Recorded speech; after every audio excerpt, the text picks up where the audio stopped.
आपको इस वीडियो तक ऑटोमेटिक खींच लाना, यह भी इस रहस्य का ही कमाल है। धीरे धीरे इस रहस्य का उपयोग इस दुनिया के सबसे बेहतरीन एथलीट्स द्वारा ओलंपिक्स में जीतने के लिए किया जाने लगा। और यही नहीं, महान वैज्ञानिक जैसे अल्बर्ट आइंस्टाइन, निकोला टेस्ला और लियोनार्डो दा विंची द्वारा भी इस सीक्रेट का यूज किया जाता था। बढ़ते समय के साथ द सीक्रेट बुक द्वारा इस सीक्रेट को पूरे वर्ल्ड में पब्लिश कर दिया गया, ताकि हर एक कॉमन पर्सन भी सीक्रेट को यूज कर सके और अपनी लाइफ को अच्छा बना सके। मैं इस वीडियो में आपको द सीक्रेट बुक के कुछ इंपॉर्टेंट पॉइंट्स शेयर करूंगा, वीडियो को लास्ट तक देखना। तो चलिए आगे बढ़ते हैं। इस बुक को हम 6 पॉइंट्स में समराइज करेंगे। तो आ जाओ फटाफट बात करते हैं पॉइंट नंबर 1 के बारे में, लाइक अट्रैक्ट्स लाइक। अब बचपन में आप सभी ने अपने स्कूल में तो जरूर सुना होगा कि जो जैसा सोचता है वो वैसा बनता है। अब इसको एक्सप्लेन करने के लिए हम 30 सेकंड की एक एक्टिविटी करते हैं। आपको आंखें बंद करनी है और आपको हाथी के बारे में तो बिल्कुल भी नहीं और आपको ये भी नहीं सोचना कि आप पीछे मुड़कर भाग रहे हैं। इसके बाद आप घर पे जाके खाना खा रहे हैं और पानी पी रहे हैं। इन सब चीज़ों के बारे में आपको बिल्कुल भी नहीं सोचना।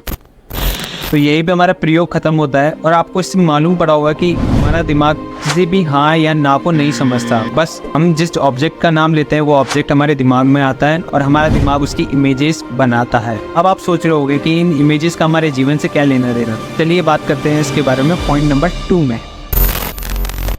सीक्रेट बुक में यही रहस्य लिखा है, आस्क, बिलीव, रिसीव।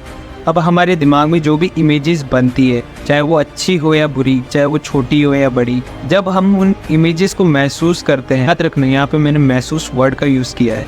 तो जब हम उन इमेजेस को महसूस करते हैं तो उस स्थिति में हमारा दिमाग उन इमेजेस की फ्रीक्वेंसी इस यूनिवर्स में भेजता है और जब वो फ्रीक्वेंसी इस यूनिवर्स में जाती है तो वो सेम चीज़ को हमारी तरफ अट्रैक्ट करती है। दैट्स मीन सबसे पहले हम आस्किंग किया, इसका मतलब हमने इमेज बनाई। उसके बाद हमने बिलीव किया, मतलब उसको महसूस किया। फिर उसके बाद हमने रिसीव किया, मतलब हमने फ्रीक्वेंसीज भेजी।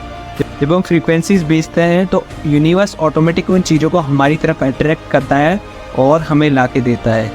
ये मैटर नहीं करता वो चीज़ कितनी बड़ी है या कितनी छोटी है। यही सीक्रेट है, यही लॉ ऑफ अट्रैक्शन है। तो अब आपको पता लग गया होगा कि सारी कहानी हमारे विचारों से शुरू होती है। जब हमारे विचार आते हैं तो हमारी इमेजेस बनती हैं, हम फ्रीक्वेंसीज भेजते हैं और उनको अट्रैक्ट करते हैं।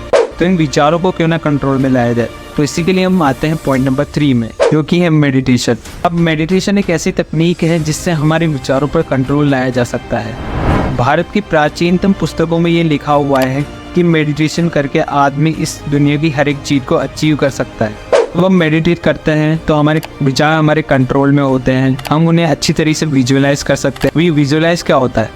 अब आते हैं नेक्स्ट पॉइंट पे, विजुअलाइजेशन। अब जब हमारे दिमाग में अच्छे विचार आने लगेंगे तो हम विजुअलाइजेशन का यूज़ करके उसे इस वास्तविक दुनिया में लाया जा सकता है। उसके लिए विजुअलाइजेशन को किस तरह से किया जा सकता है, इसके बारे में हम अगले टॉपिक में बात करेंगे।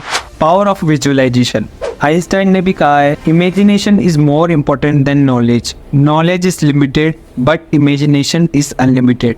जो भी आपके गोल्स है आप उनको आंखें बंद करके विजुअलाइज कर सकते हैं। जो भी आपकी कार है, घर है या आपका बैंक बैलेंस है, आप उसको आंखें बंद करके विजुअलाइज कर सकते हैं। ध्यान रखने वाली बात यह है कि जब हम उस चीज़ को विजुअलाइज करें तो हमें उसे एक्चुअल में महसूस करना होगा।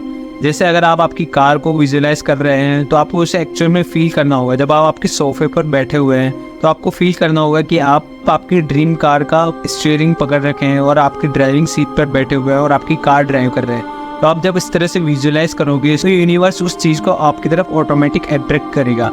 तो इस तरह से विजुअलाइजेशन काम करता है। तो विजुअलाइजेशन के साथ साथ ही हमें ग्रेटिट्यूड भी करना चाहिए, इसके बारे में हम नेक्स्ट पॉइंट पर बात करेंगे। The power of gratitude. Gratitude को किस तरह से किया जाना चाहिए? जब भी हम विजुअलाइज करें तो हमें अपनी करंट कंडीशन को थैंक यू बोलना चाहिए। जब हम चीज़ों की तरफ ग्रेटिट्यूड शो करते हैं तो वो ऑटोमेटिक एक्सपैंड होने लग जाती है और इस तरह से हम विजुअलाइजेशन, ग्रेटिट्यूड और अफर्मेशन बोलकर इन चीज़ों को अपनी तरफ अट्रैक्ट कर सकते हैं और अपनी लाइफ को बेहतर बना सकते हैं। This is the law of attraction. I hope आपको गाइस थोड़ा सा आइडिया मिला होगा कि किस तरह से लॉ ऑफ अट्रैक्शन काम करता है। द सीक्रेट, इस बुक को आप डिस्क्रिप्शन में दिए हुए लिंक से ऑर्डर कर सकते हैं। इसके अलावा अगर आपको अमीरों की 17 रूल्स जानने हैं कि किस तरह से अमीर लोग सोचते हैं, महसूस करते हैं, स्क्रीन पे दिए हुए बॉक्स पर क्लिक कर सकते हैं और अगली वीडियो पर जा सकते हैं। वीडियो को पूरा देखने के लिए शुभ को आपके दिल की गहराइयों से धन्यवाद करता है। ये और यूजफुल वीडियोज आते रहेंगे। आप चैनल को सब्सक्राइब करें और आपका जीवन बेहतर बने।